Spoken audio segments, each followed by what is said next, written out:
cosa. Il discorso è chiaro. Lovat vuole aggiungere, molto interessante questa... L'ultima cosa, no, mi fa piacere che abbia condiviso il mio ragionamento e che lo abbia anche sviluppato. Io aggiungo un'ultima cosa ancora. Uno dei concetti fondamentali, non solo della nostra Costituzione, ma della nostra civiltà, è il concetto di persona. Viceversa, in questa gestione sanitaria della pandemia, sembra quasi che veniamo ridotti non solo a individui, ma addirittura veniamo trattati con logiche da veterinaria.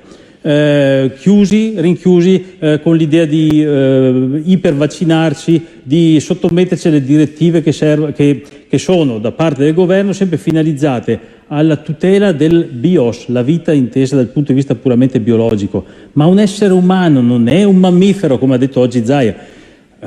Criticare Zaia oggi è come bestemmiare in chiesa in Veneto, però bisogna anche permettersi di dire che certi approcci forse fatti superficialmente, ma sono pericolosi, perché le parole sono come macigni. Quando si comincia a dire che anche i veterinari possono cominciare a intervenire perché in fin dei conti noi siamo dei mammiferi, si sta cominciando a considerare non più la persona e l'essere umano, ma il primate evoluto e l'antropos.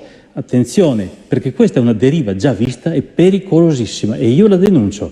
Bisogna tornare alla centralità della persona e a ricordare che certi diritti sono incomprimibili anche in situazione di emergenza. Sicuramente l'uscita del mammifero dei veterinari oggi, diciamo, sicuramente era un po' difficile da digerire.